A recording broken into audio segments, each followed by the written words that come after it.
Om Harihi Om Tat Sat Shri Gurubhyo Namaha Harihi Om Om Sadashiva Samarambham Vyasa Shankara Madhyamam Asmadacharya Pariyantam Vande Guru Paramparam Shruti Smriti Purananam Alayam Karunalayam Namami Bhagavatpada Shankaram Lokashankaram Shankaram Shankaracharyam Keshavam Badarayanam Sutra Bhashya Kritau Vande Bhagavantau Punah Punaha Om Sahana Vavatu Sahanau Bhunaktu Sahaviryam Karavavahai Tejasvinavadhitamastu ma vidvishavahai Om Shanti Shanti Shanti.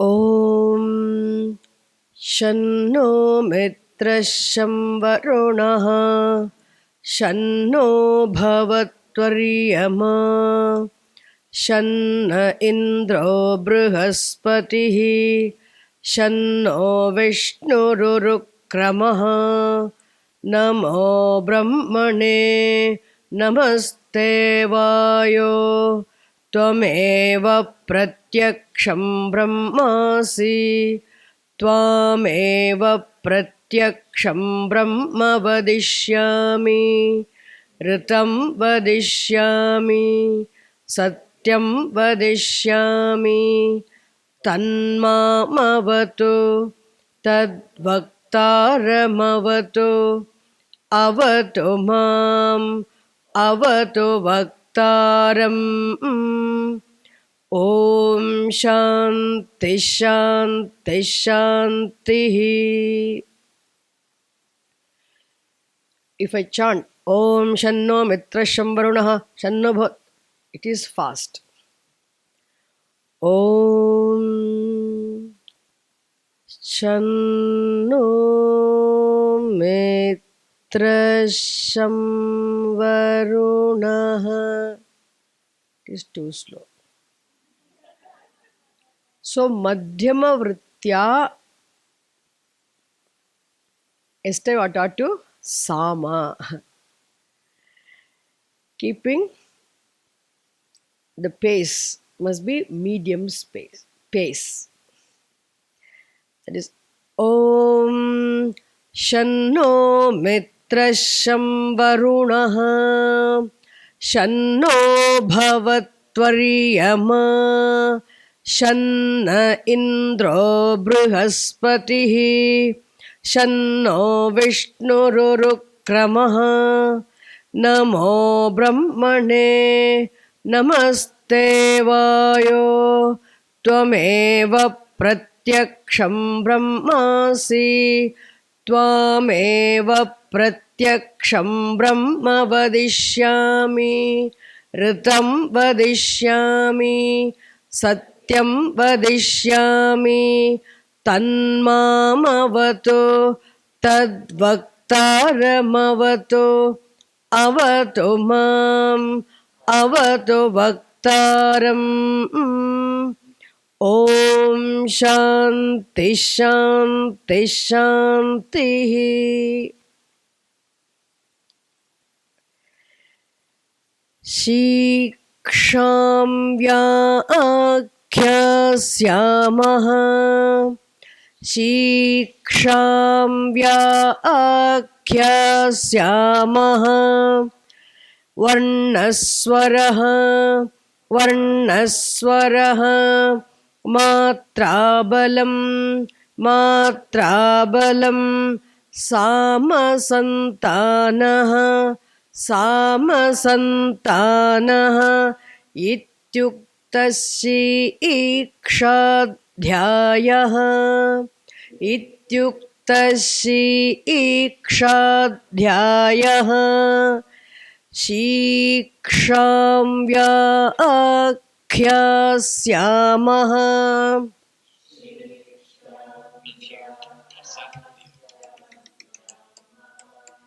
Shiksham Vyakhyasyaamaha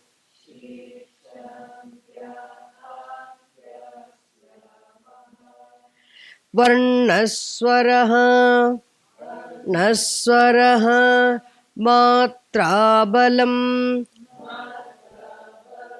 Samasantanaha Samasantanaha Ityuktasi Ikshadhyayaha Ityuktasi Ikshadhyayaha Sahanau Yashaha Sahanau Yashaha Sahanau Brahma Varchasam Sahanau Brahma Varchasam.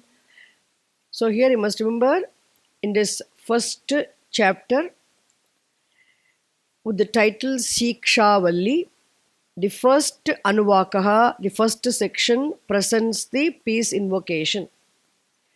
Second section presents briefly the science of phonetics involving 6 topics: alphabets, accent, time measure, strength, sama, then santanaha.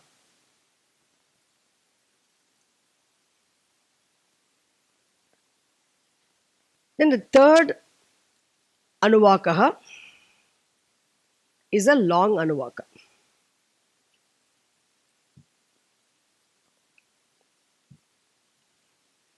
The third Anuvakaha begins with the prayer.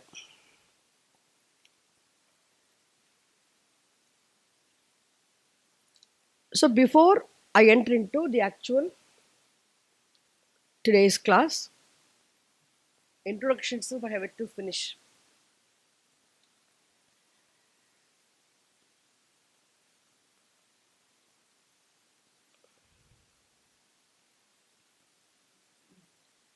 This Upanishad, Taittiriya Upanishad,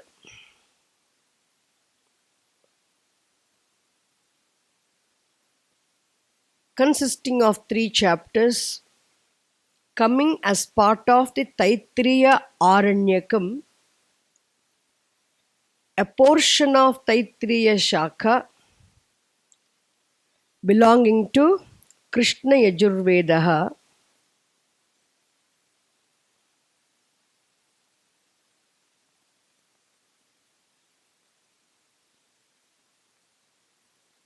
is known as Taittiriya Upanishad. Why is it known as Taittiriya Upanishad? Last year I said Ishavasya Upanishad begins with the word Isha. Therefore, it is known as Ishavasya Upanishad. Ishopanishad or Ishavasya Upanishad. Here, the 2 reasons are given. All these mantras were revealed to the Rishihi Taittirihi. There was a Rishihi known as Taittirihi who had the greatness of having all these mantras revealed to him.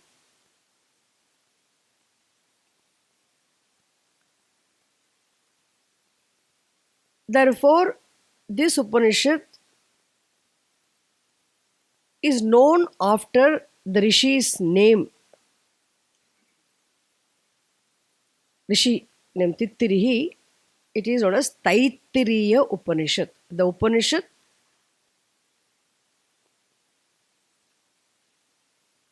belonging to the branch of Krishna Yajurveda, consisting of mantras which were revealed to the Rishi Taittiriya. This is one meaning. Why is it called Taittiriya? There's another meaning also is given, but this is a story, a small story given. It is a symbolic.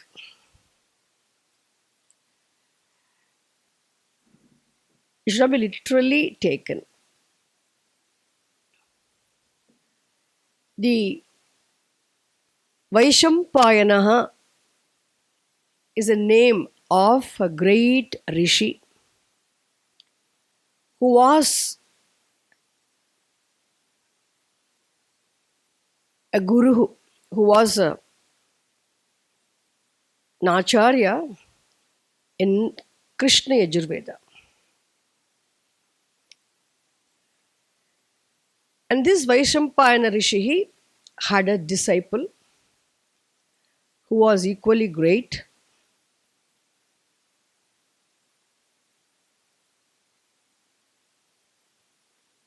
Yajnavalkya.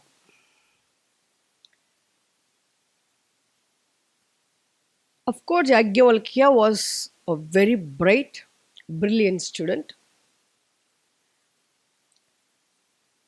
He could grasp anything the teacher taught very soon.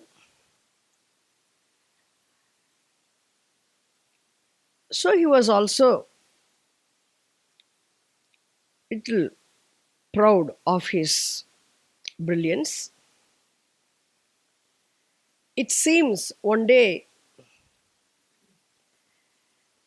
he expressed his arrogance in his behavior towards another student in the class. So Rishi Vaishampayana came to know that this student was still arrogant. He has even happened to hurt another student. So he called this Yajnavalkya. He wanted to punish his student. He said, "Come on, you had learnt all the scriptures. Now I want you to return all the knowledge you had got." How can he return the knowledge? Knowledge is one thing which can be shared, which can always, the more you give, it always enhances. It can never be stolen, never be given back. But still, the Guru was ordering. So Yajnavalkya vomited all the food he ate. That's why in the beginning I warned you, it is symbolic. And he vomited all the food, and along with the food, all the knowledge, wisdom, everything he vomited out.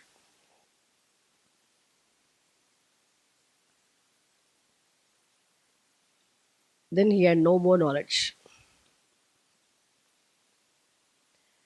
Then all other classmates saw, my God, all the wisdom, we have to listen, grasp, understand, retain, and digest and assimilate. Takes very long. Now digested food is, knowledge is available readily here. We can consume them. But how could they consume? So they all changed themselves into tittiri birds, partridges, and they consumed, it seems. Later on, Yajnavalkya again studied under the Surya Bhagavan, and he also became an Acharya of Brihadaranyaka Upanishad. So he is known in Upanishads of both Shukla Yajurveda and Krishna Yajurveda. There's a story about it. So Tittiri birds consumed the wisdom revealed in these mantras. Therefore, Upanishad is known as Taittiriya Upanishad. So, what is that symbolic? What it means is always in any class there'll be the most brilliant, brilliant, more brilliant, and mediocre, and the dull, more dull, the dullest. All students will be there in the class. Uttama Sishyaha, Madhyama Sishyaha, Adama Sishyaha, all Sishyas will be there in the class. So, whenever the brilliant student understands the teaching very well, and all other classmates who were to understand the teaching can take the help of the brilliant student, the bright student in the class can teach other fellow classmates who have yet to understand the teaching. Isn't it true? Even now it's happening. All the universities, some students they study and they also teach. This is the fact, okay? Which means Yajnavalkya must have helped his classmates. So he understands everything easily. He must have understood everything easily. He must have helped his classmates also understand the teaching. This is what is symbolically presented like this, I think. So, okay. Now this is the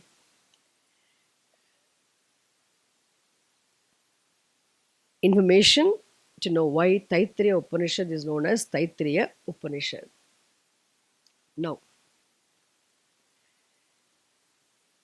what does the word Upanishad mean? Because being students of Vedanta Shastram, because already you have heard a lot from different other Swamis. Also, last year I myself came here, but still it's very important to be very clear about it.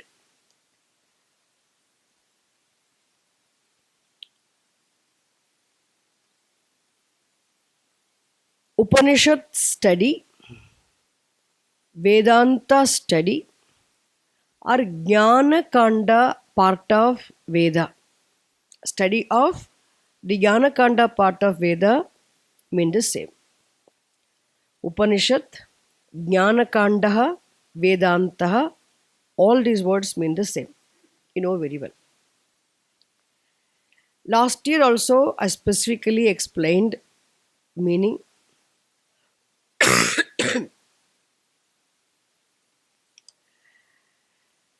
Upanishad. In singular word, as a singular word, Upanishad. The final letter is T sound. Th. Upanishad. In plural, Upanishadaha. D sound comes. Upanishad, Upanishadaha. The word Upanishad consists of two prefixes, Upa and Ni.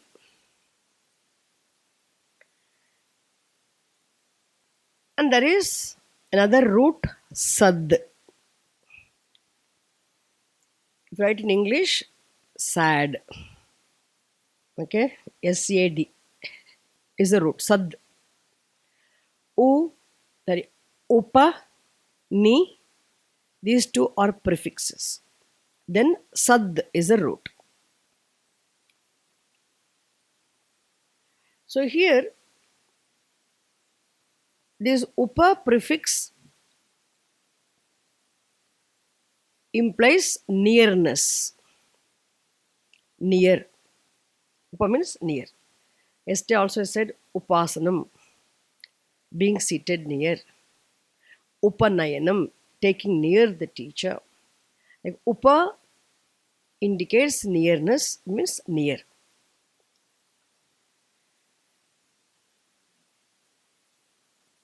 The truth of the entire cosmos, the reality of the universe, obtains as the nearest to every individual. If you ask the question, what is the nearest to you? Who is the nearest to you? What is the nearest to you? Yourself. There's nothing, there's none who is nearer to you than yourself. You are the nearest to yourself. Like water is the nearest to the wave.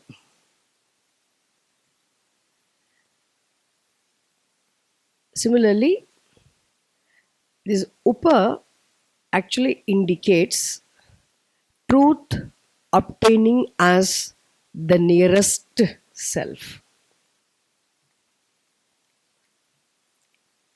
And the ni indicates certainty. Ni nischayartakaha, definiteness. So the definiteness or certainty implies doubt-free, clear knowledge.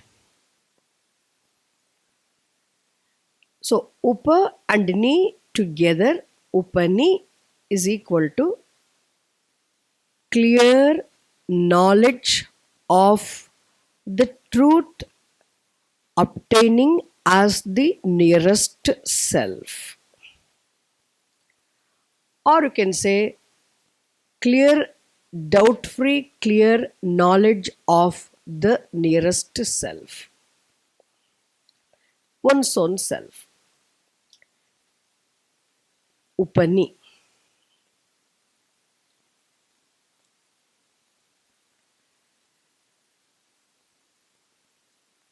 So now you have to see the sad, the root sad.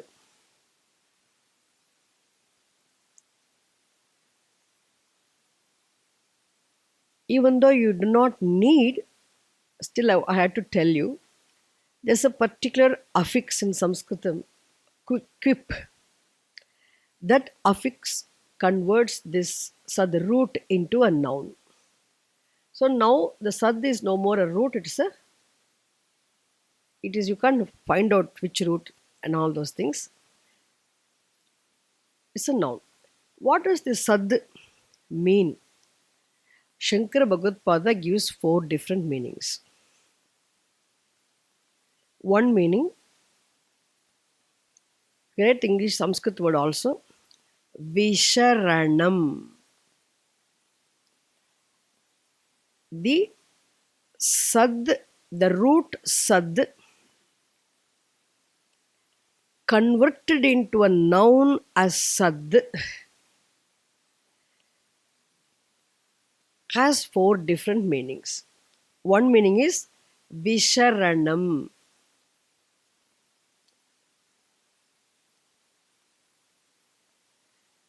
I want you to be familiar with those sounds because later on you will be able you will be hearing these words.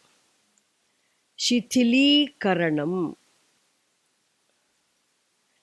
Visharanam, Shithili Karanam.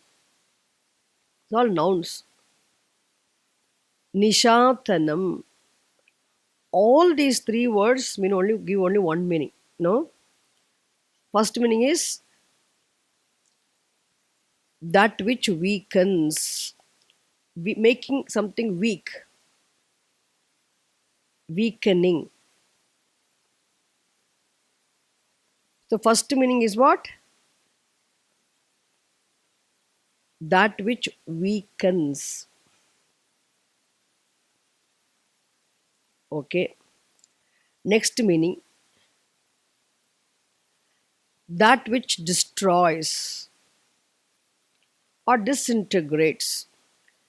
I didn't tell you the Sanskrit word. Avasadanam. Only here, please write. Okay. Sanskrit word is what? Avasadanam. Second meaning. First, I gave three words: Visharanam, Shithilikaranam, Nishatanam. All three words mean what? To weaken. Okay, that which weakens. A weakening. Avasadanam means destroying. The second meaning is what now? That which destroys or that which disintegrates. Second meaning.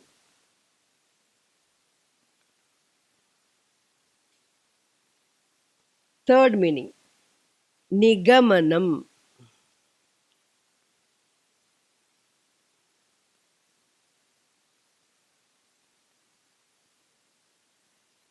Reaching.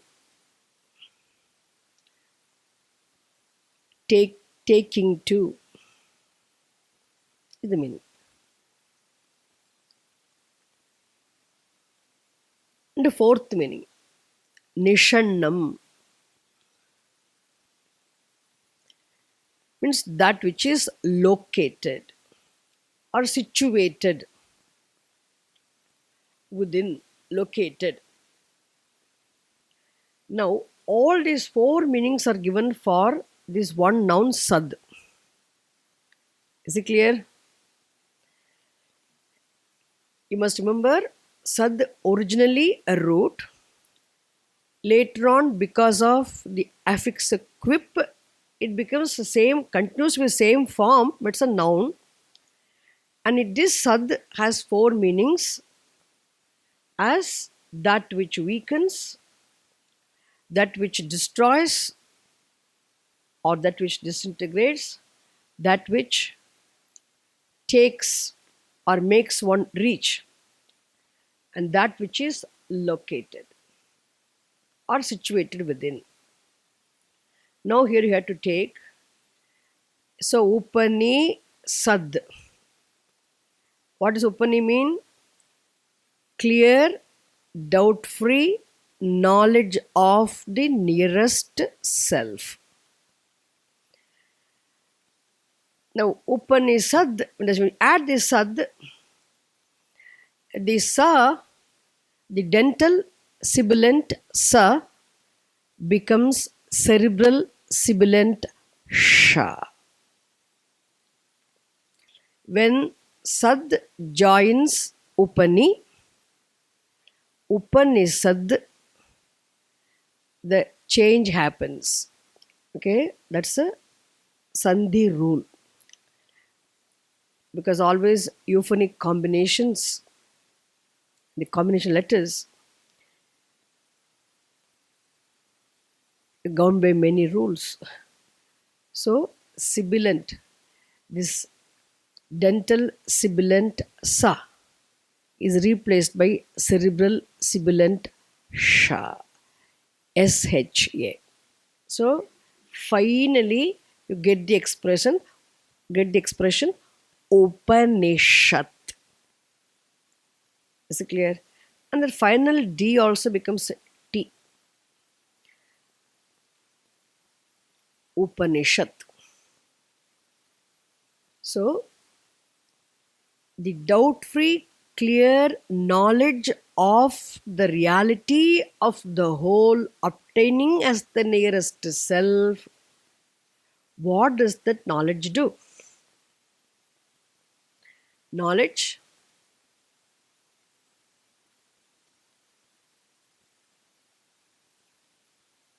it destroys.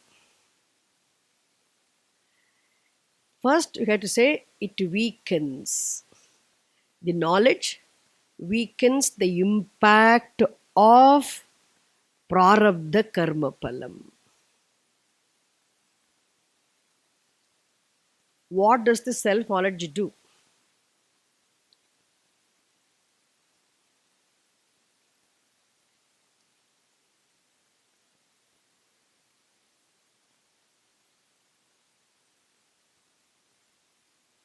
It weakens the impact of the problems of prarabdha karma, prarabdha karma phalam, that which continues to survive even after gaining the knowledge.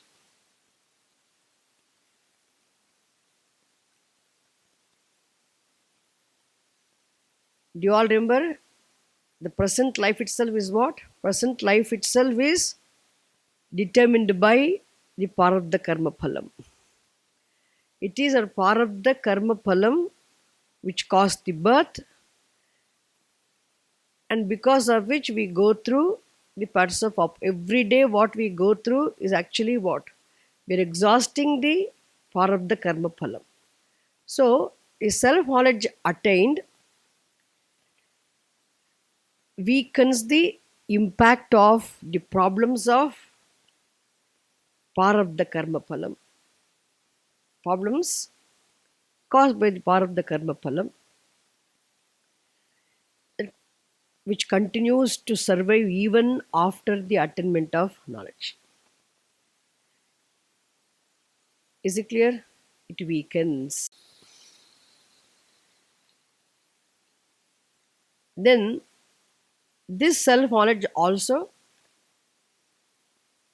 totally destroys sanchita and agami karmas. What it weakens, what it destroys totally. It totally destroys the sanchita agami karma phalams.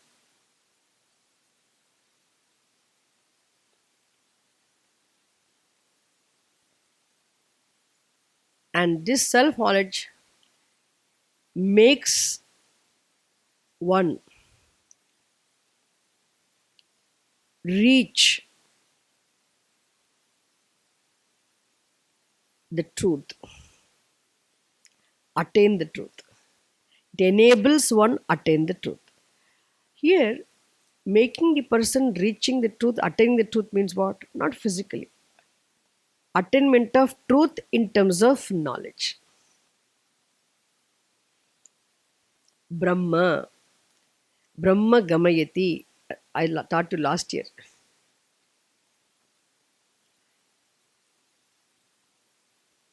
We go back and refer to your old notes. You will see I have given a sloka also there. But this time I didn't want to give a same sloka. I didn't want to repeat. I want to give all the meaning from Shankaracharya's commentary. It makes you reach Brahma in terms of knowledge. Self knowledge makes one attain Brahma in terms of knowledge. So, attaining Brahman is actually attaining the knowledge of Brahma, knowing Brahma, knowing the truth. Then, the absolute freedom, fullness, happiness, non attainable, everlasting, non arriving, non departing, everlasting freedom, moksha is located in that self knowledge.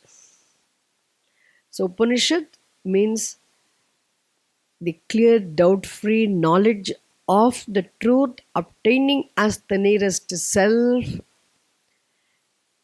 is the location where moksha is situated, moksha is located. Understand? Which means knowledge is the means of moksha, that's the thing. So, the four meanings. Have got now all the four meanings?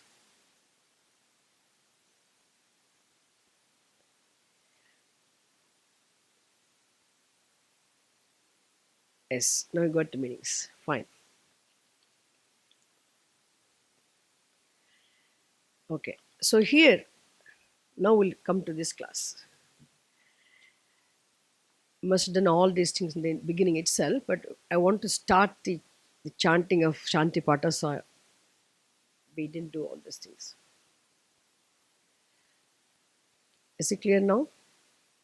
Any doubts in this title, Upanishad? Okay. See this Siksha, this Siksha Valli, the first chapter, we all know very well, it does not present the knowledge of the truth, does not teach Brahma Vidya, but only discusses the disciplines in order to prepare the student for the attainment of knowledge of the truth, which is going to be discussed in the second chapter.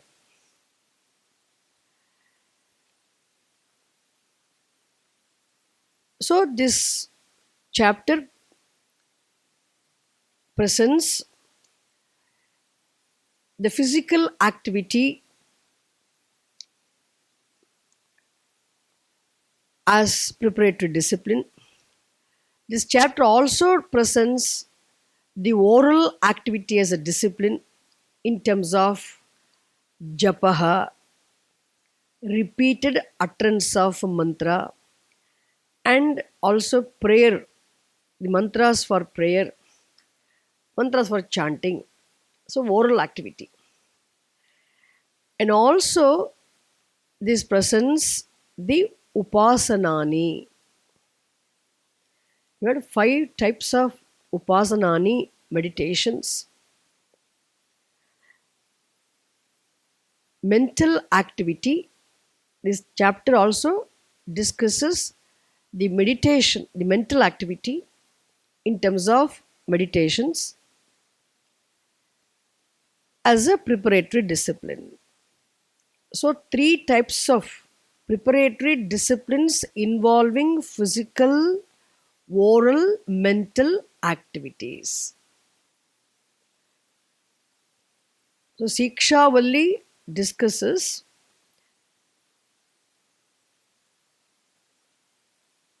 preparatory disciplines involving physical activity, oral activity, and mental activity. Now, the previous Anuvaka, which we learnt very briefly, a brief information on the science of phonetics, and where 6 topics were very briefly discussed in terms of Varnaha, Swaraha, etc. That particular Anuvaka, what it implies is that we all must do Parayanam, chanting. Why Upanishad takes time, makes effort to present this topic of this Siksha, the phonetics, the science of phonetics? Because the science of phonetics, this discipline of knowledge, a pronunciation of sounds, specifically is mentioned here, means where should you follow this knowledge? In chanting the mantras. So Upanishad takes time and presents this topic, means Upanishad indirectly emphasizes the discipline of chanting, which is an oral activity. So whether we know the meaning or we do not know the meaning, if we learn to chant the mantras correctly, the chanting of mantras itself contributes for chitta shuddhi, mental purification.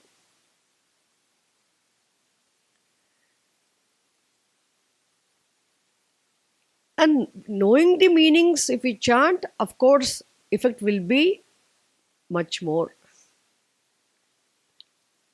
Therefore, chanting is chanting of mantras, chanting of shlokas, or any scriptural literature. Like you all have Bhagavad Gita chanting in the temple. It's all very, very valuable discipline.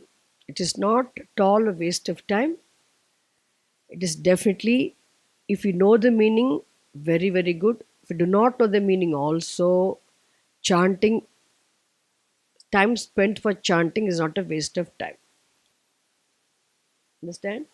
So Upanishad indirectly emphasizes the discipline of chanting, the Parayanam, specifically mentioning these rules to be followed, the phonetics. So it's a vachika, vachikam karma, oral activity. Okay? Okay. Now we enter into the next third anuvaka. The third anuvaka is a quite big one. And here Upanishad introduces the discipline of upasanam, meditation.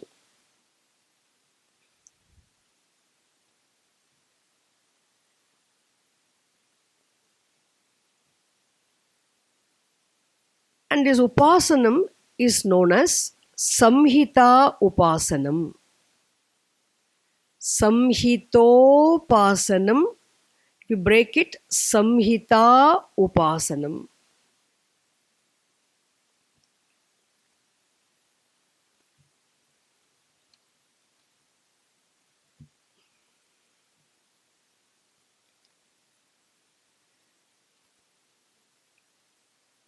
As I said already, Upanishad simply mentions the meditations, but many details are not given. Those details have become extinct. So, only with academic interest, we are going to understand these meditations. We are not going to practice these meditations.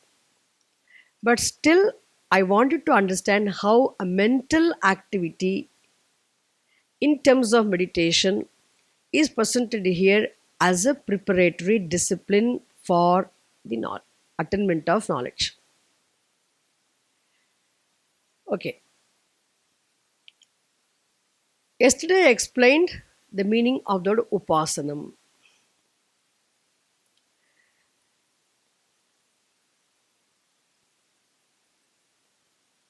Upasanam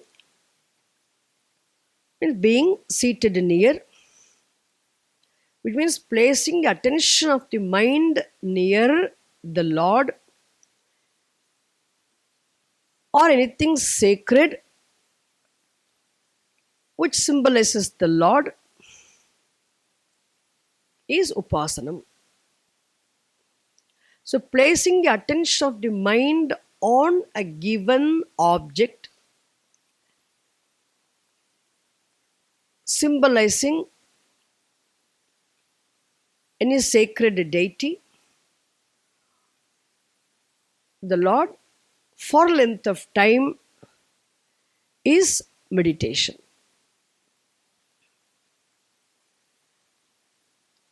And here, in this particular Anuvaka, third Anuvaka, the word Upanishad is used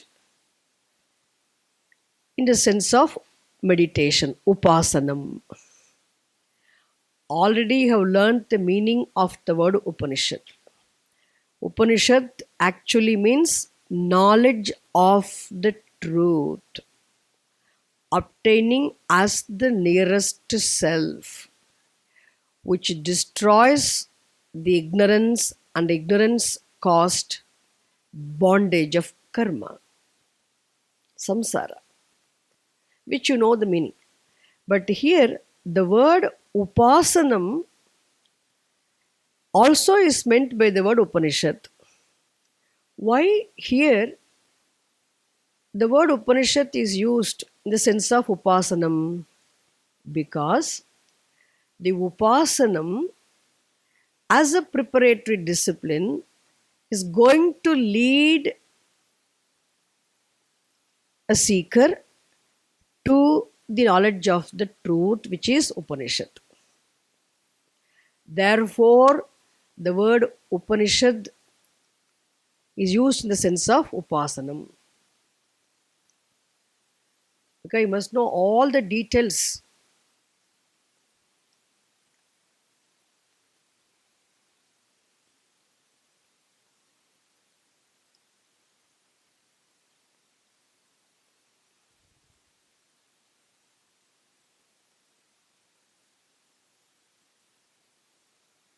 Now, let me tell you, meditation involves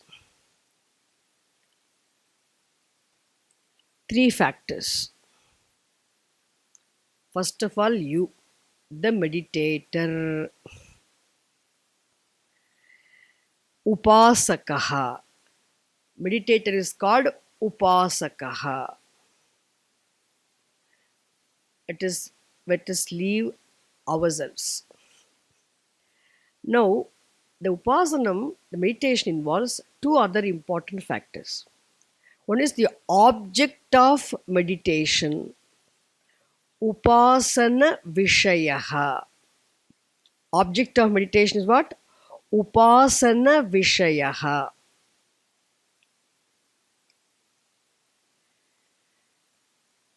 This upasana vishayaha, object of meditation,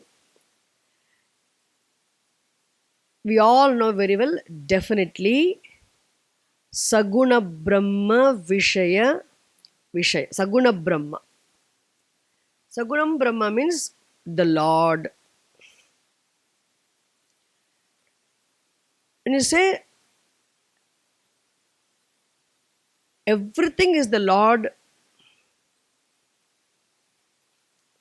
all that is there is only the Lord is a fact. But until we understand the truth, this amazing fact of all that is here is nothing but only the truth, all that is only the Lord, this fact has yet to be understood by us. So the meditation is based on the imagination of this fact of all that is here is Bhagavan, the Lord.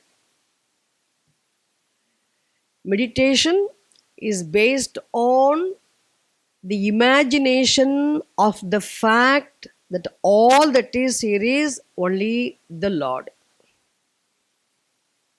the truth. If everything is the Lord, everything is sacred, everything is divine. Therefore, any given aspect here is sacred. Everything is sacred. Therefore, any one aspect of the whole can be looked upon as what? The sacred can become a sacred object of meditation. Is it here clear? Now, this upasana vishayaha is always, the Lord means upasya devata. Upasya devata means the devata to be meditated upon. Upasya devata means the devata to be meditated upon.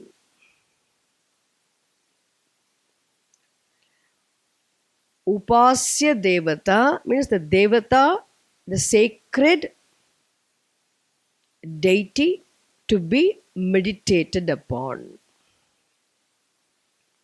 is upasana vishaya, object of meditation.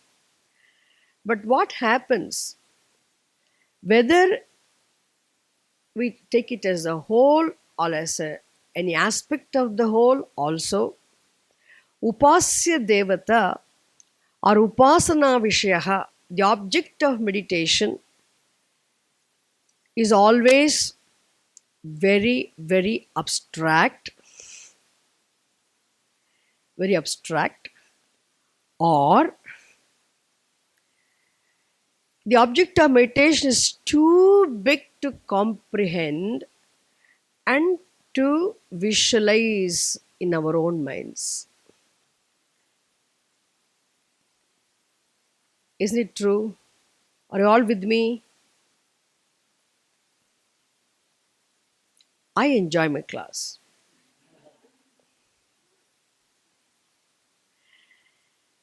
So, upasya devata or upasana vishayaha is too abstract, or it's too big to be able to visualize in the mind. Therefore, we always have a support. A support is called alambanam. I'm taking you step by step. Alambanam. Upasana alambanam.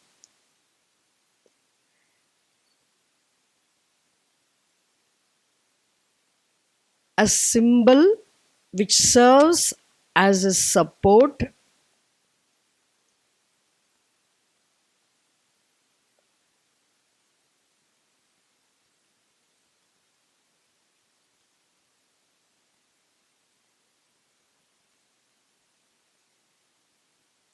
in meditation. It's okay.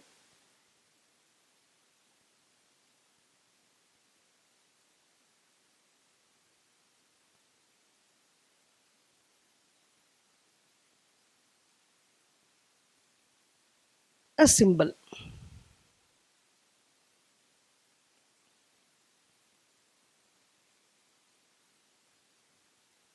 On special occasions,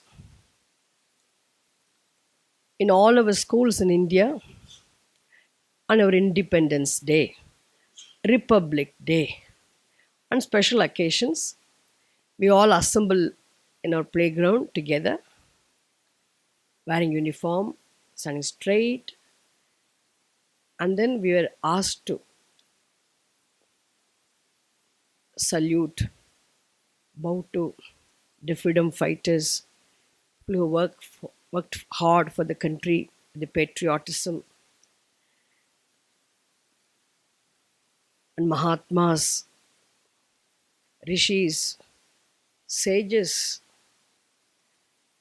and so many people, the whole country. How can you bow to the whole country?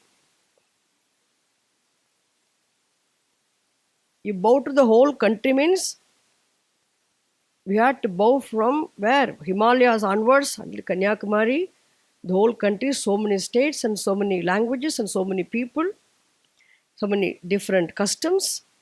All Mahatmas of different places. How many how much? How to bow to? So many rivers. So many, everything had to bow to. Difficult, too huge to visualize in the mind. So have one flag.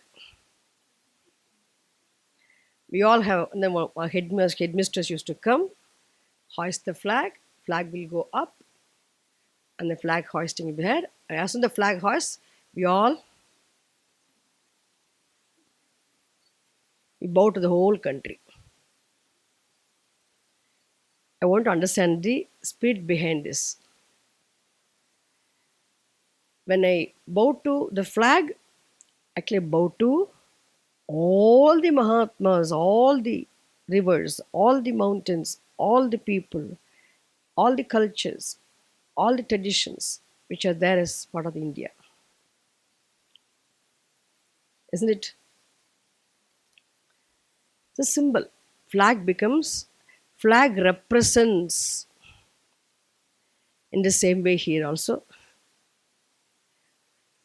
We have alambanam. Upasana alambanam represents the actual object of meditation.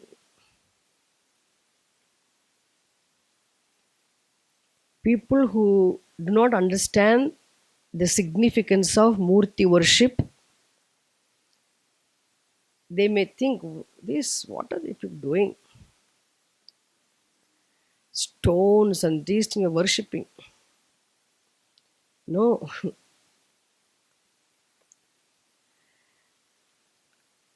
So here we have this Krishna's Murti.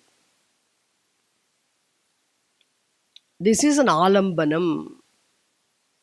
Understand?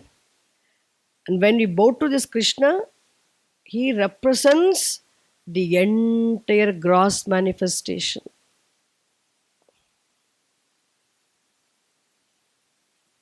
as a Vishnu. You see Shivalingam, it's just a small just stone like this that symbolizes the truth in which truth Juktapon is the Lord in whom the whole universe resolves. Time, where does the time resolve? Where does the space resolve?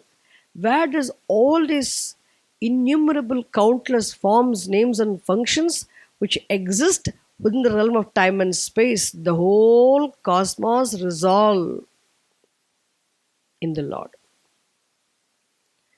So, the Lord in whom the whole universe resolves is given the name Antaryameshwaraha Shivaha. That Lord is symbolized by this Shivalinga. So Shivalinga is what? Alambanam, Upasana Alambanam. Upasya Devata, the Lord, the one in whom everything resolves. The Lord, the whole. Is it clear? So Upasya Devata means Upasana Vishayaha, the object of meditation is the Lord, the whole. But the Alambanam, the Alambanam which represents the Lord, the whole, is Shivalinga. Is it clear? We can worship the cow, and cow symbolizes goddess of wealth. You can just take a book, do the arati for the book. Book symbolizes the goddess of learning. Book is an alambanam for Saraswati. Cow is an alambanam for Lakshmi.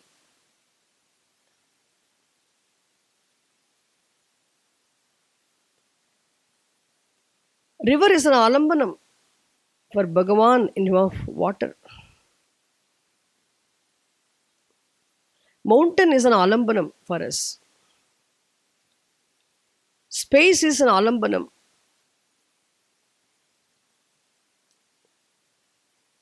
Water is an alambanam, space is an alambanam.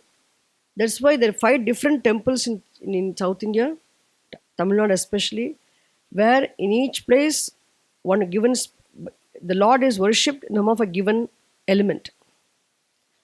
Which means when we offer salutations to the space, we offer salutations to the Lord, the whole. But space is what? Space is a symbol for the Lord, the whole. Water is a symbol for the Lord, the whole. Fire is a symbol for the Lord, the whole. Is it clear? Therefore, everything is sacred. If for any one given thing is taken as an alambanam, I want you to know the word alambanam, upasanalambanam, a symbol for the object of meditation. I already said why the object of meditation is too huge to visualize in our mind, or too abstract otherwise, whereas alambanam is concrete.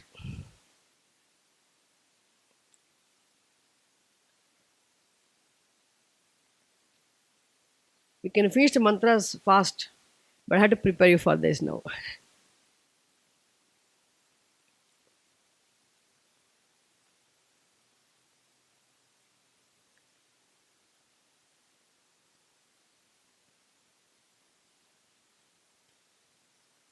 Alambanam. And here, the alambanam, what is that which is used as alambanam is samhita. In this samhita upasanam, it is samhita alambanopasanam. Samhita Alambana Upasanam means the meditation in which Samhita is used as an alambanam, support, symbol.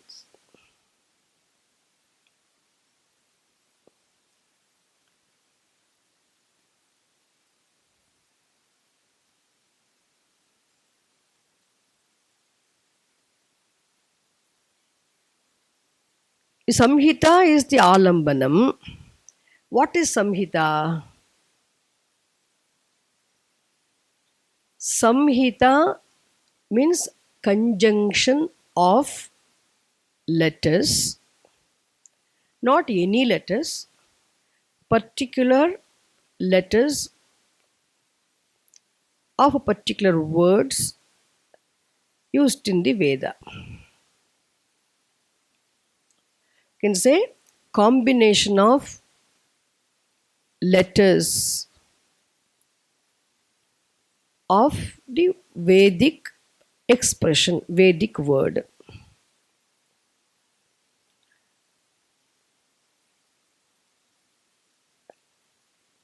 The word Samhita literally means combination of letters, conjunction of letters, close proximity of letters.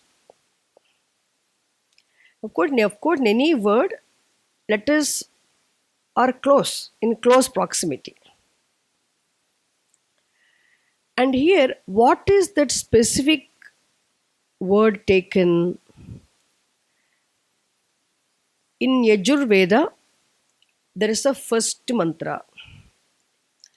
First mantra begins with the first expression, first word, Ishe Tva, Ishe Tvorjetva, Ishe Tva. The first mantra begins with the word Ishe Tva.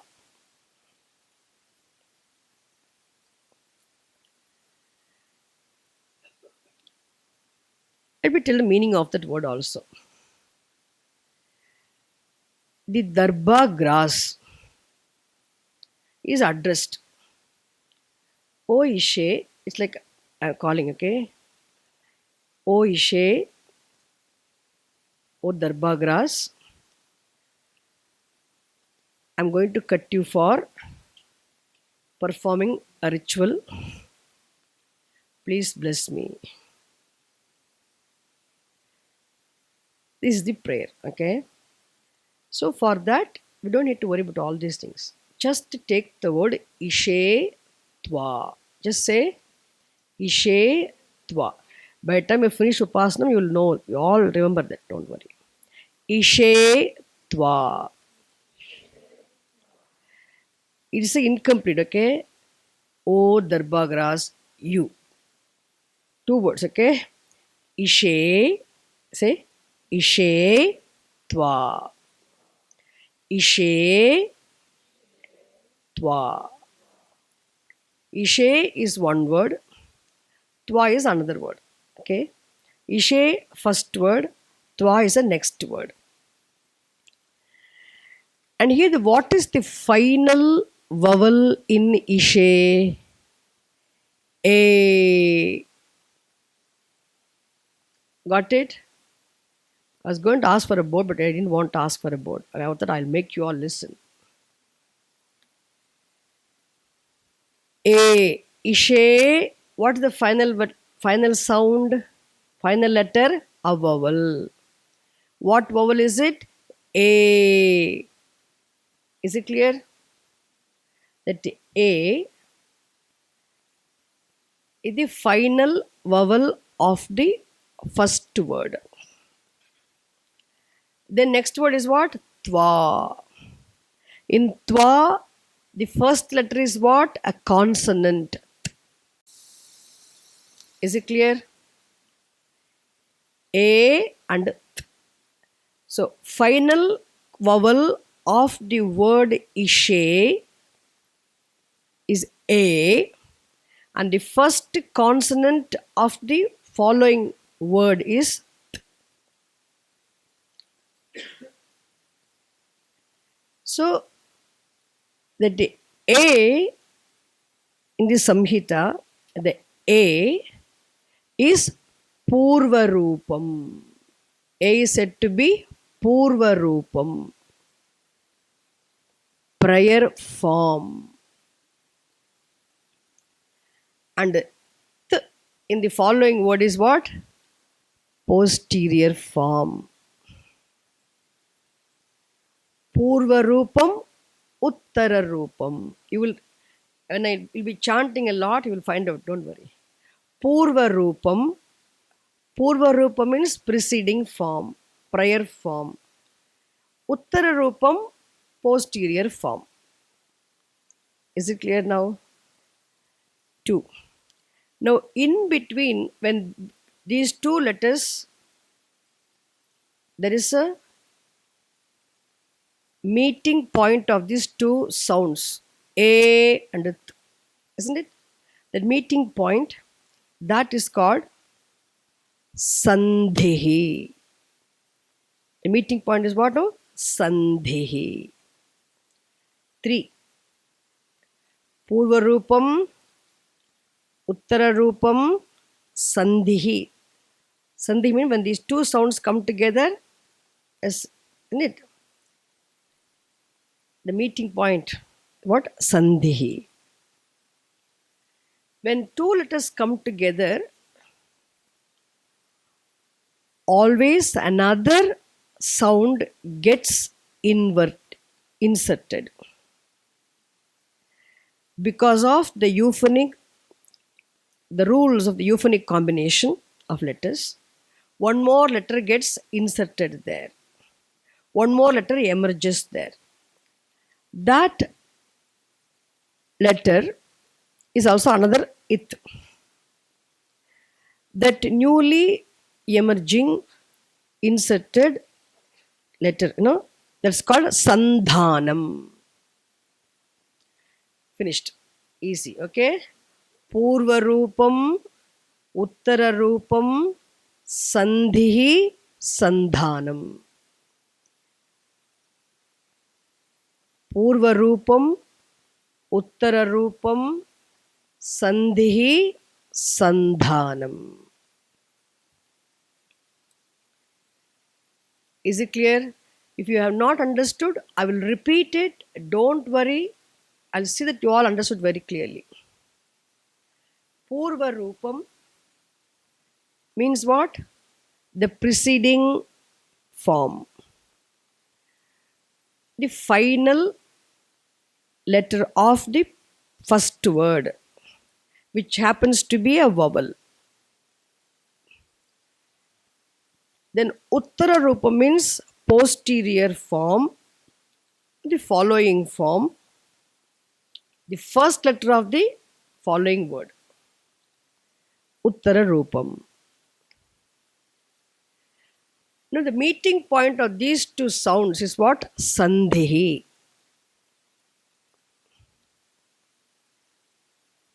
Conjunction, is it? Then the newly emerging, the newly inserted another letter is called Sandhanam. Sandhanam. Now how many you have? Factors you have? There are 4 factors. Purva Rupam, say Purva Rupam, Uttara Rupam, Sandhihi, Sandhanam. Are all of you are following?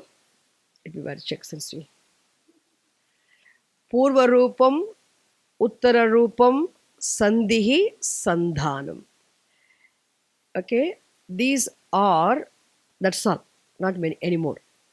These are Vedic conjunctions, Vedic combination of letters. These 4 aspects you have to take. Purva Rupam, Uttara Rupam, Sandhihi, Sandhanam.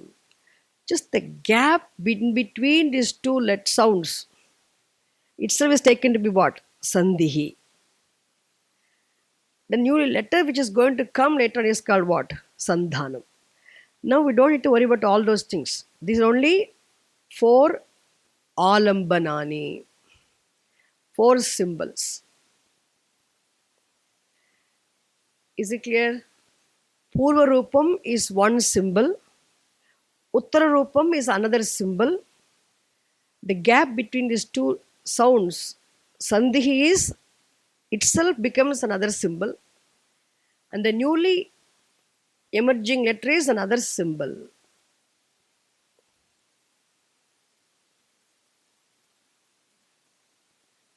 Is it clear? 4. Sandhanam. Sandhanam actually is a name given to that letter, the newly inserted letter. When two letters come together, one more letter will get inserted because of the rule of combination of letters. Yes, I'll tell you. Don't worry. One more will come.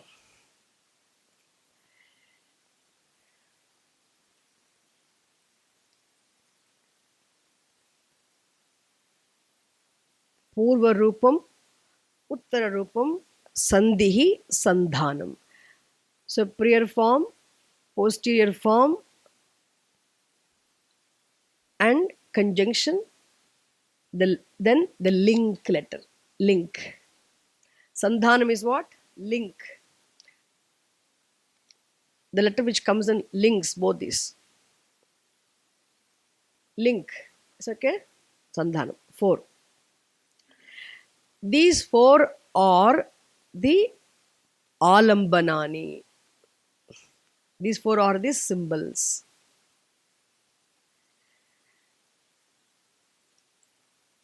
And upon these 4 devatas are going to be meditated upon.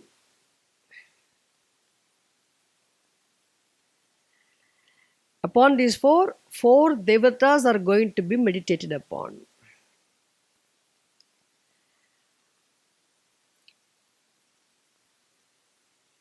So these 4 aspects of Samhita,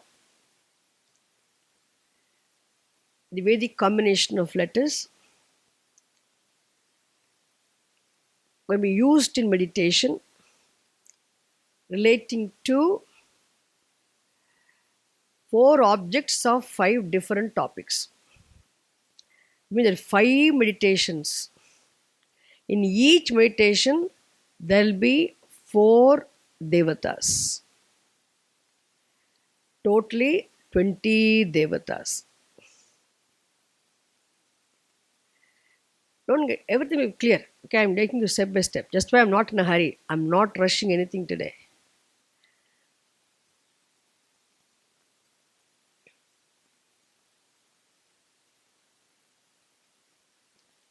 What are the 4 symbols? Purva Rupam, Uttara Rupam, Sandhihi, Sandhanam. The prior form, posterior form, the gap between the 2 letters, and the link letter which comes later on. Is it clear? Clear or not? Okay, 4.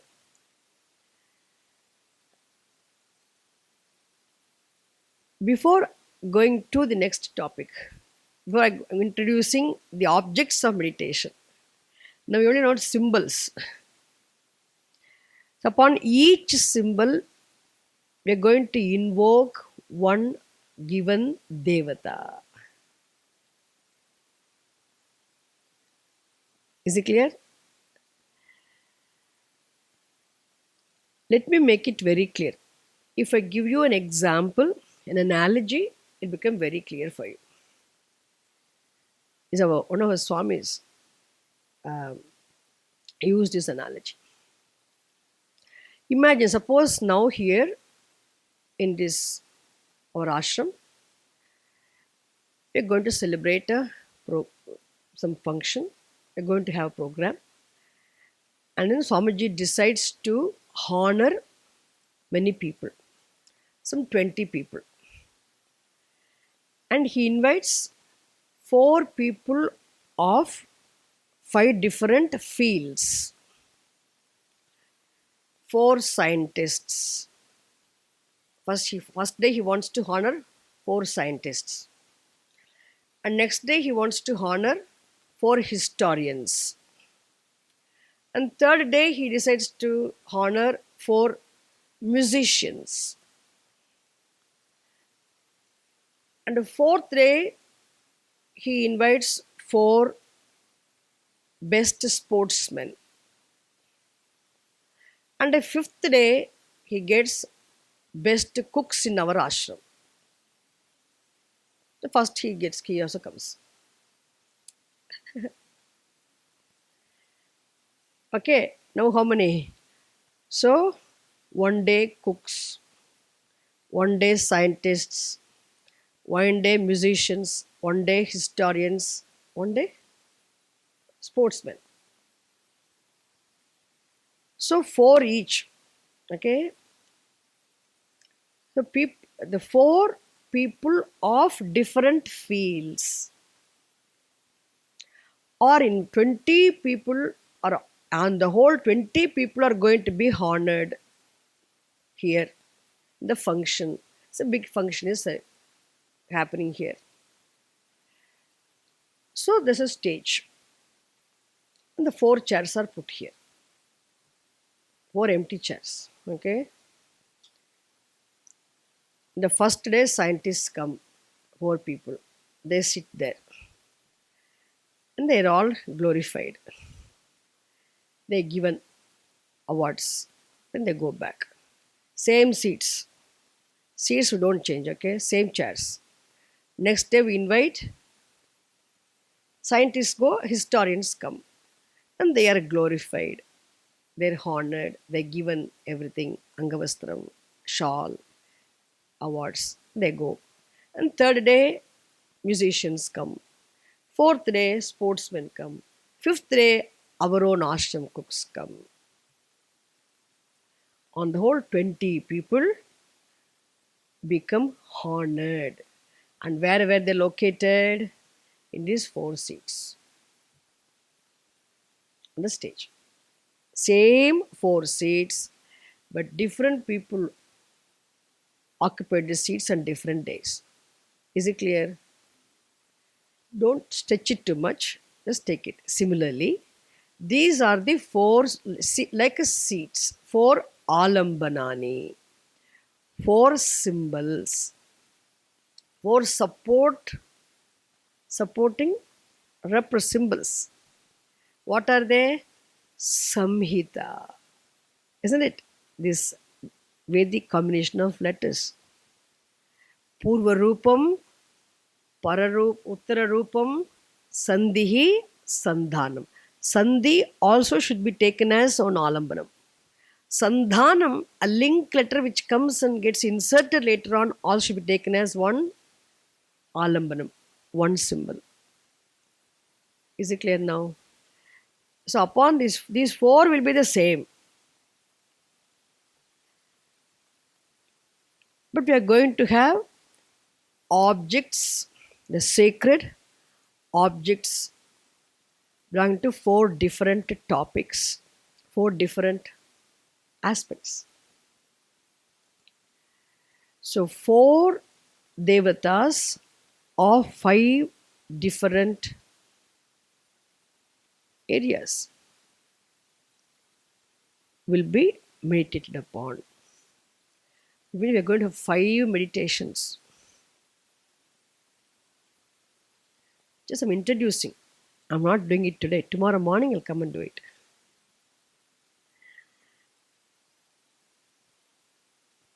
Is it clear? So what are the alambanani? Purva Rupam, Uttara Rupam, Sandhihi, Sandhanam. Would you please say that? Purva Rupam, Uttara Rupam, Sandhihi, Sandhanam. So, very important. We are not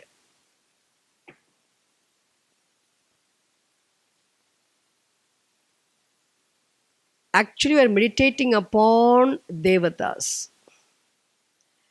But we cannot meditate upon devatas directly. So we have representing alambanam symbol.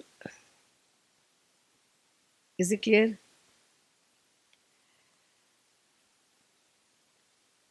So here, before I enter into the actual lesson, let me tell you. Here, Shankara Bhagavad Pada puts a question, gives an answer also. My God, why such a complicated meditation?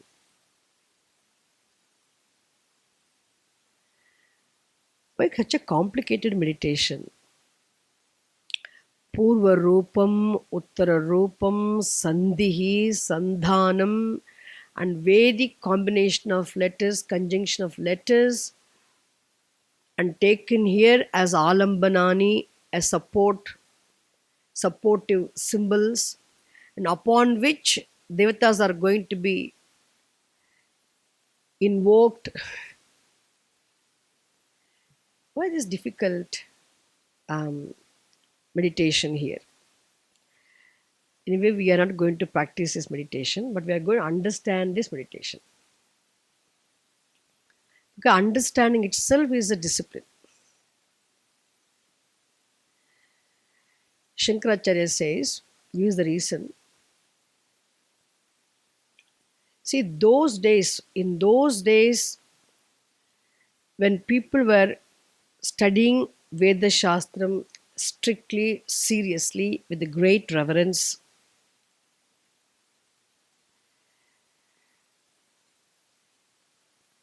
they spend the time exclusively for learning the mantras. First, listen to the teacher, learn, grasp, understand, repeat and repeat and repeat, memorize the mantras. Then, memorizing the mantras and chanting the mantras from the memory alone, memory itself produces punyam adrishtam phalam. Unseen punyam it produces. It gives the benefit of adrishtam punyam.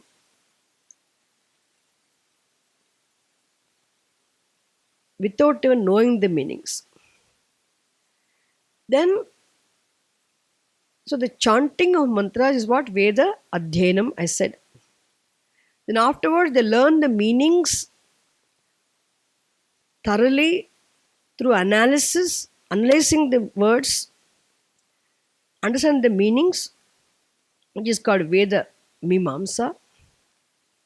Whether it's a Karma Kanda or Jnana Kanda, any part of Veda, they study the mantras first, then memorize the mantras, chant the mantras, then they inquire into the meaning of the mantras, understand the meaning also.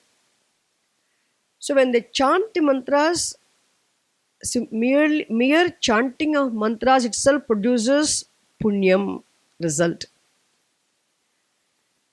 And understanding the meaning of mantras blesses them with the immediate benefit of the knowledge. So, people who learn the mantras, memorize the mantras, and understand the meaning of mantras definitely enjoy the benefit. So, when they learn the mantras, there are different ways of learning. Different ways of learning. I told you already. Padapataha means learning word by word. Kramapataha, learn one word, go to second word, again come back to first word, again go to like that. Kramapataha. Then Jatapataha. Then Ganapataha. The four different ways of learning the mantras.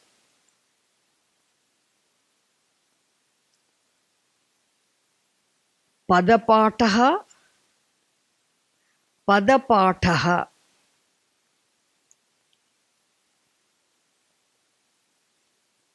Kramapataha,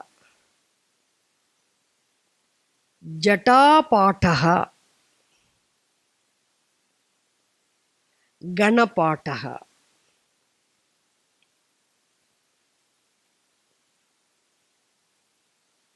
Ganana twa ganana twa ganapatigum hava mahe hava. There's a way, different ways. I'm just showing a little bit, okay? The different ways of learning. So padapataha, this number is there. Which, how many times which word should be said? Very serious learning. There's a number 1 2 1 2 like that. Number is there. I'll show you how tomorrow. So padapataha, kramapataha, jatapataha, ganapataha. So they learn the mantras in different ways. Therefore, what happens? These students not only they learn the mantras, they know the words, they also know the letters. They also know the origination of letters also. I mean, there's a thorough knowledge of mantras. So when they are given to this discipline of learning the mantras for a length of time, the Vedic student, the student of Veda Shastram, his mind will have only mantras. Only mantras. Mantras will be there. His Varnaha, Swaraha, Matra, Balam, Sama, Santanaha. All the mantras only will be there in his mind.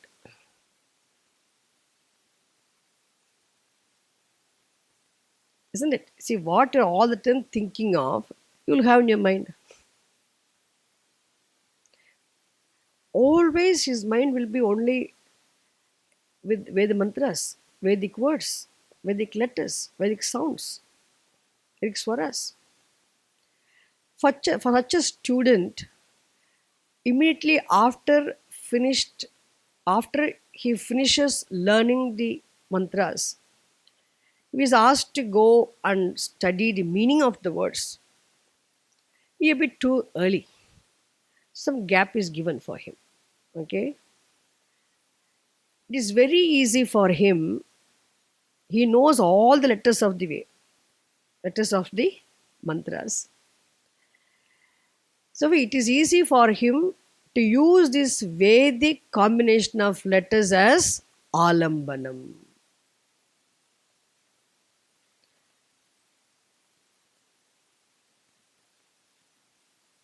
Understand?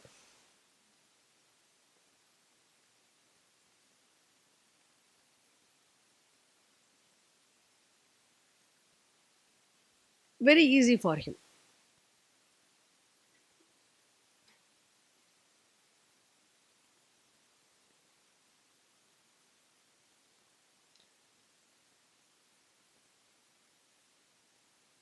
For somebody who is always playing piano,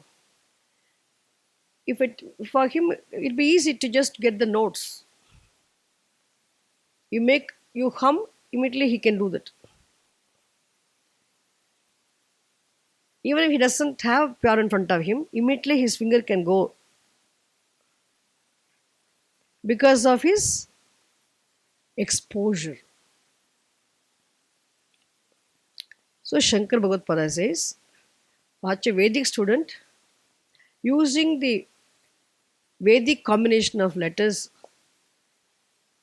Veda Samhita as Alambanam is very easy. For us, it is very difficult. So we are going to practice meditation, but we'll understand that meditation. Is it clear? Now we have to accept that. Okay. Now, so this meditation we are going to understand. I introduced what is Alambanam. So Veda, this Upasana Alambanam. We are using the Samhita. Samhita means what? Close proximity of letters or combination of letters. We're using here that as alambanam here. Therefore, this meditation itself is known as what? Samhita Upasanam, Samhitopasanam. The meditation in which the conjunction of letters is used as alambanam support. Samhita Lambanopasanam. Is it clear? Why it is called Samhitopasanam? I explained. And what are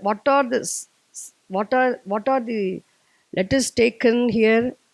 Also said. You can just remember this much: Purva Rupam, Uttara Rupam, Sandhihi, Sandhanam. When two words come together, the final letter of the preceding word, the first letter of the following word, two, and in between there is a gap, that is Sandhihi. That is also taken as an Onalambanam, one symbol. Then when two come together, one letter gets newly inserted there, one letter newly emergent letter taken to be another link letter is said to be Sandhanam. Is it clear? Yeah. So this Samhita Upasanam is going to be discussed in this third section of Sikshavalli. But here the teacher has great reverence, of course, to practice meditation. The student also, they both have great regard for this practice of meditation. And before even beginning to practice this meditation, beginning to understand the meditation, immediately the student starts this with the prayer. Why there is a prayer? This meditation we are going to learn. We must be able to understand this meditation, must be able to practice this meditation, must be able to enjoy the benefit of practicing this meditation. And not only that, as a result of practicing meditation, we must become mentally qualified for pure and steady for the attainment of knowledge. Thereby, later on, we must be able to understand the teaching, main teaching of the Upanishad, the unfoldment of the nature of reality. We'll be able to understand. We must attain the knowledge of the truth also. Starting from meditation, ending with attainment of Brahma Vidya. Everything should happen properly. And as a result of understanding the teaching, we must attain fame. We both should gain fame. Even though the student is praying for the teacher also, the teacher is not praying.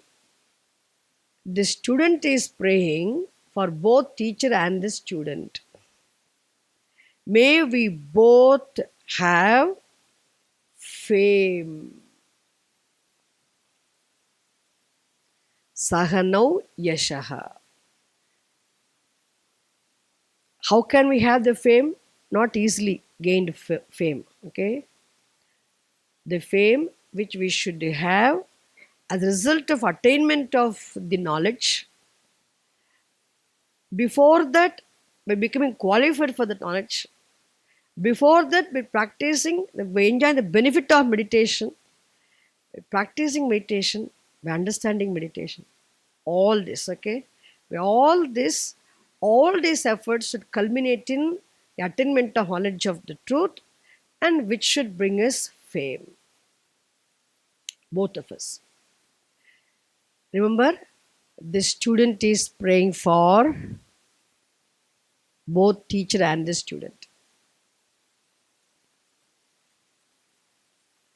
Then, once you have clarity of vision, understanding of the teaching, and there's a sense of fulfillment, and which itself there's an inner composure, which will be expressed in the form of facial luster, and which is this a magnetic the personality.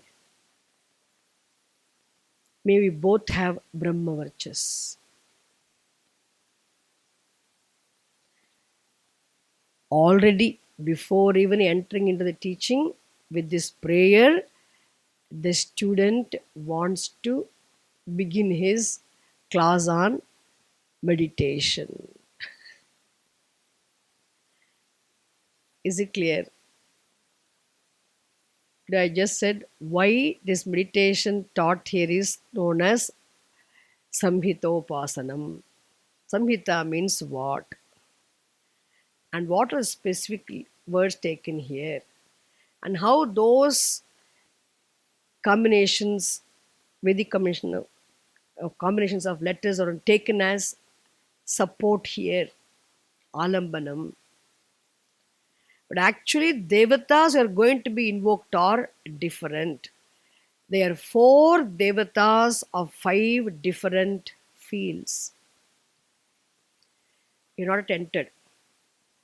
But before even starting, why even here a small prayer comes? Already Shanti Mantra. But even before starting this topic of meditation, the student does this prayer. Understand? So here the question may come. Can I continue? It's okay? Are you tired of listening to me? The subject matter, it's okay? So much is there, so much I took up because morning I missed the class. Now the question, no, you can relax, okay? That's why I'm not talking about meditation today. I'm stopping here. I'll teach tomorrow. Here the question comes, why should this student be interested in gaining fame?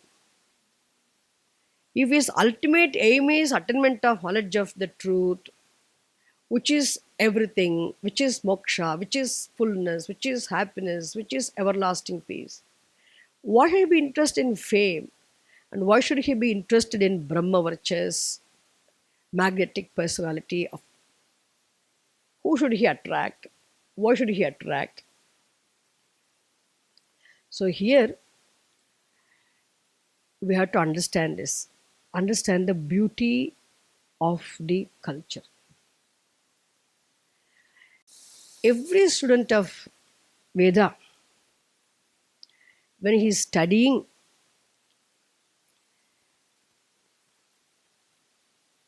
when he understands and enjoys the benefit of the teaching,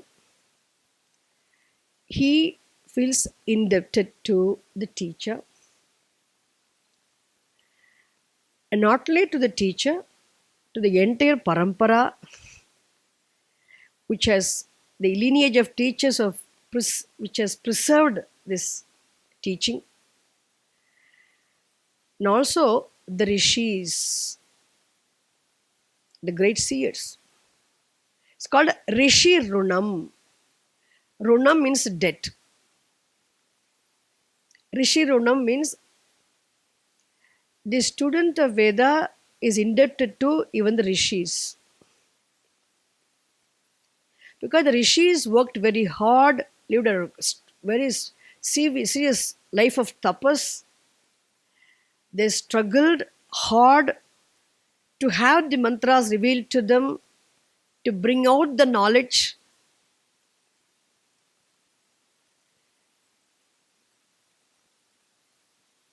So, the student is indebted to the rishis. So, he has to pay his debts back to rishis. How can he pay? Can't go and pay fees. There is no fee system here. So, every student has the responsibility, especially a Brahmin student. All the students are supposed to learn the Vedas those days, but he's supposed to They're also assigned with the duty of teaching. In his studies, he has to teach also. Sharing the knowledge after studying is equally important, is as important as gaining the knowledge. Why? Because always in tradition, we think of the future generation, people who are going to come in future.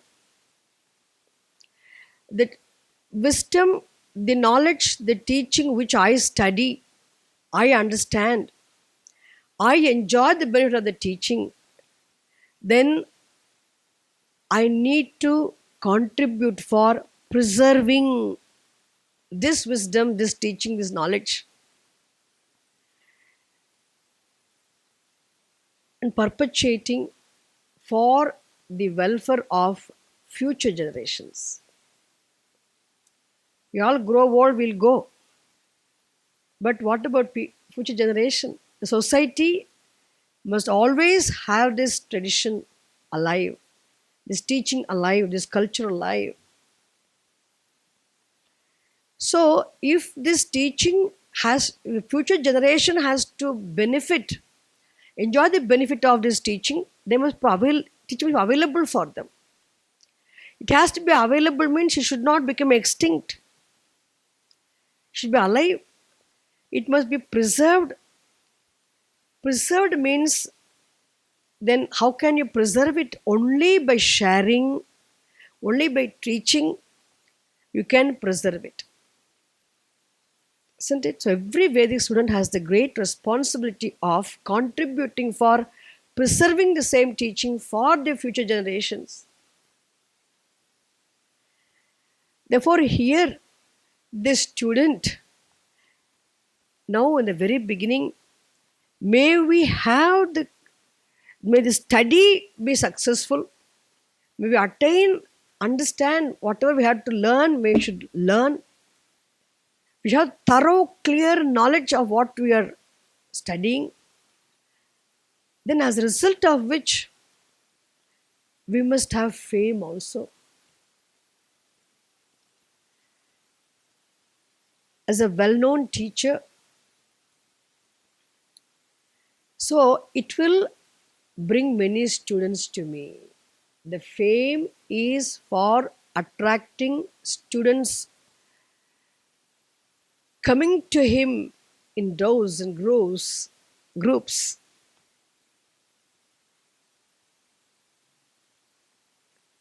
Students should come. When you come to this place, ashram, learning yoga and learning a lot of good things means you see how important it is in society. You must be able to talk to people, your friends, tell them how at least coming here makes a change in their lives. So others must be inspired to come to learn good things.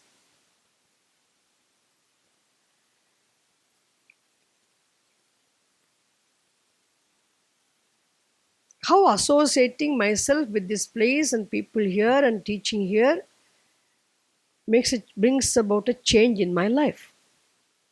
Just go and share with other people. There's also benefit. We always think of helping others also to benefit from the teaching. Mainly, it has to be preserved for future generations. So the student thinks much ahead. So he has the responsibility of paying his debts back to the rishis. The rishis won't be expecting anything from him. Only by sharing his teaching, other people, by contributing for preserving it for future generations, he can pay his debts back to the rishis, the parampara and the teacher. Rishi Runam becomes paid off, for which the students should come from all. We are going to see later on Taittiriya Upanishad, beautiful mantras are there. We are going to see that later on. Yes, a prayer. May all students come from different directions to me.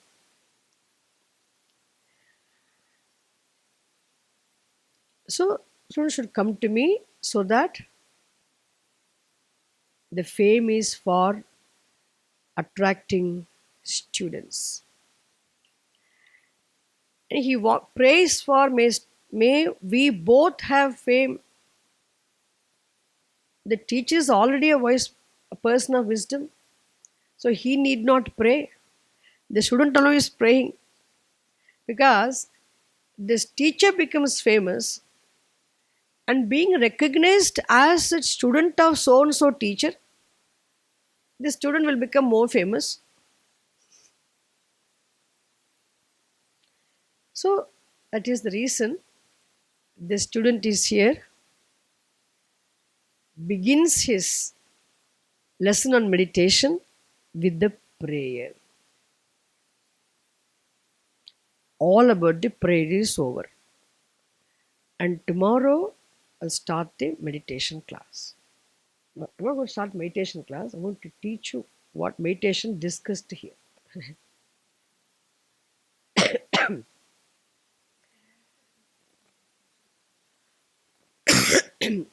Afterwards, yeah. The class itself should become a meditation. We'll see that.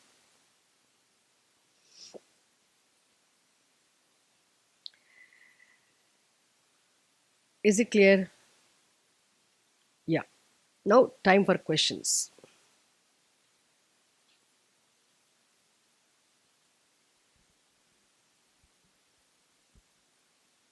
Sanji, you said that Upasana is made of three.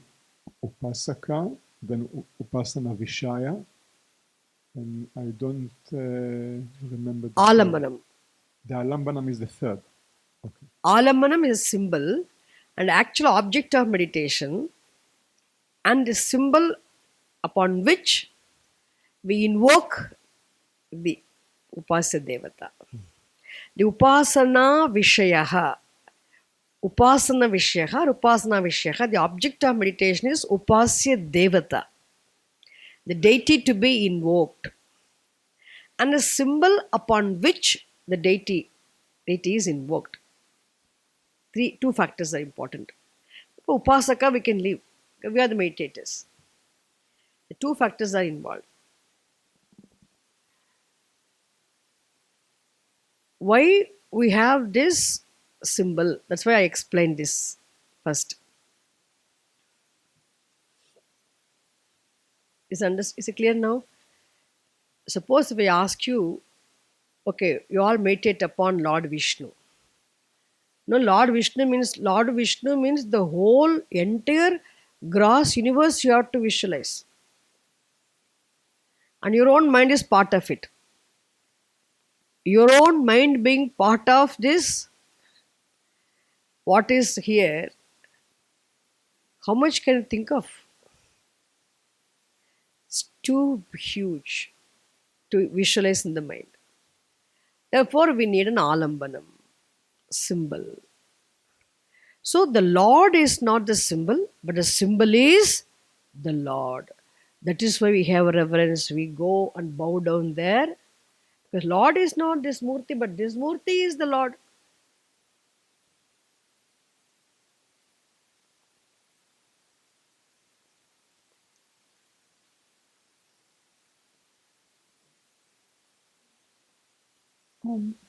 So my question is,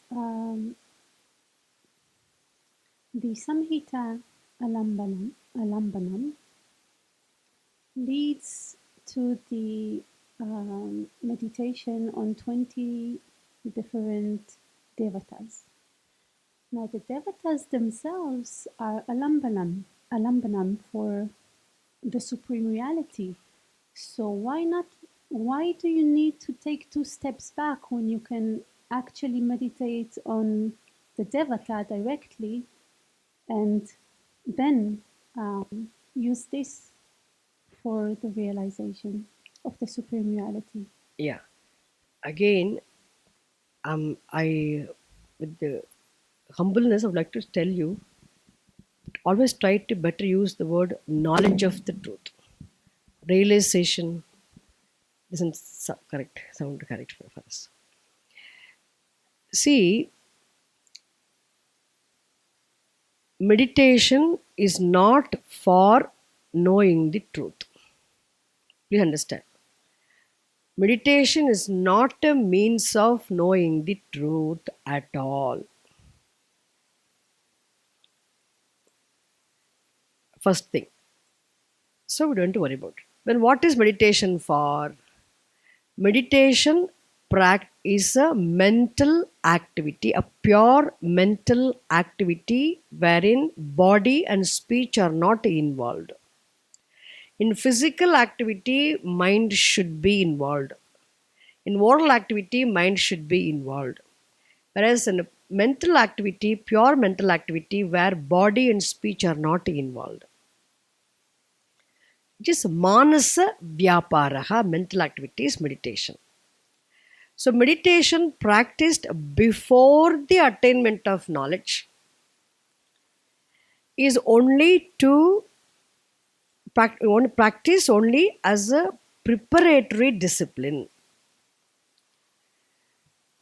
to convert the unsteady, restless mind into a steady mind, a calm mind. So, antahkarana naischalyam means mental steadiness is the result expected of the practicing any meditation.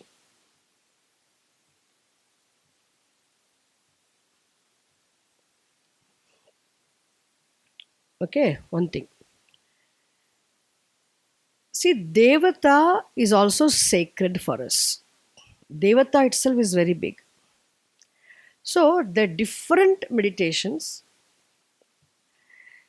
Devata itself an alambanam, I say, but here we have these specifically, these samhitas as the alambanam for Devatas, because we see Devata as Ishvara. You see Devata as Ishvara, therefore no problem. These alamanams are like Devatas. Even you can't even visualize especially you can't even, suppose I say meditate upon fire. Fire is just what you see as a small flame is fire for you. But fire is not that only that much, you know that. Fire is not just the flame which I see. Is only fire, the element of fire is something inexplicable. The earth itself can meditate upon. It's too huge. It's not just a piece of land where I'm sitting, where I'm seeing is earth. Total earth can meditate upon. You can't meditate upon. That's why even though we say we worship in that way, even for fire we have one Shivalingam. Even for water we have one Shivalingam. Even Devatas, every phenomenon, every aspect of the universe is looked upon, is seen as sacred. Therefore, everything is Ishvara only for us. Even every Devata is, sometimes even these elements are all too huge. That's why we take simple alambanams. Again, here we are not, as I told in the very beginning, in meditation is based on the imagination of the fact about Bhagavan being the whole. Whereas knowledge of the truth, knowledge is based upon the very fact itself.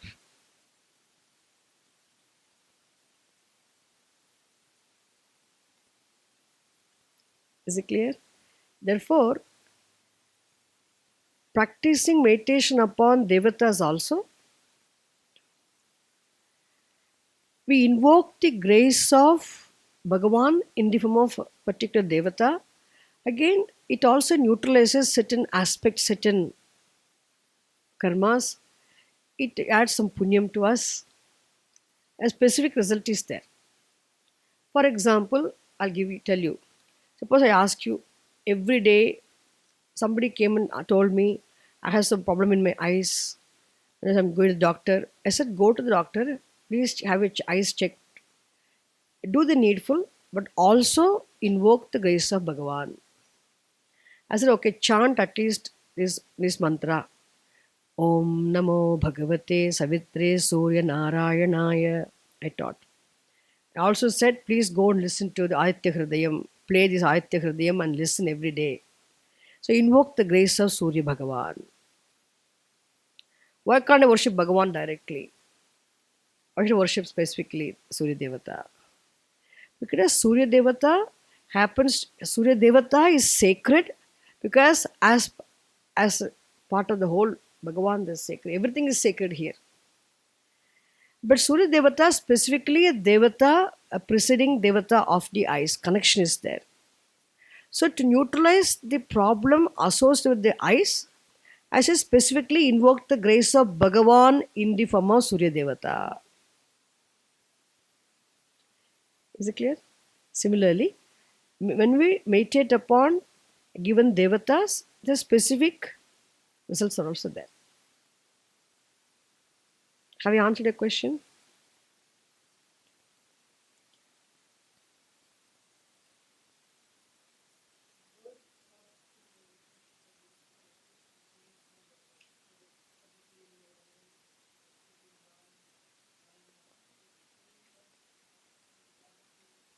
No.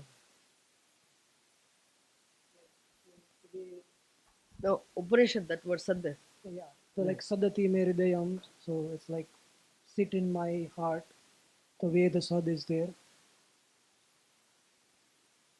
No, that is different.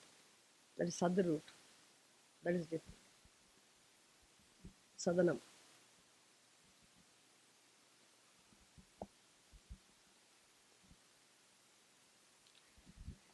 Have you answered your question?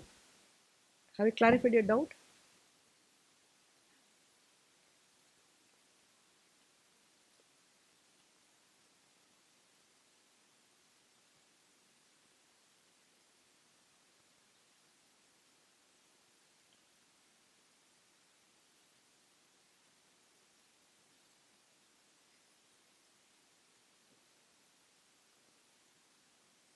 Okay.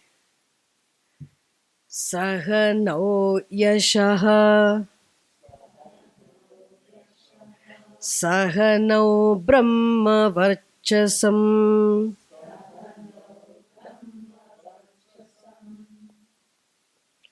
We'll start chanting tomorrow, 6 o'clock. Om Purnamadah Purnamidam Purnat Purnamudachyate Purnasya Purnamadaya Purnamevavasishyate Om Shanti Shanti Shanti Harihi Om Tat Sat Shri Gurubhyo Namaha Harihi Om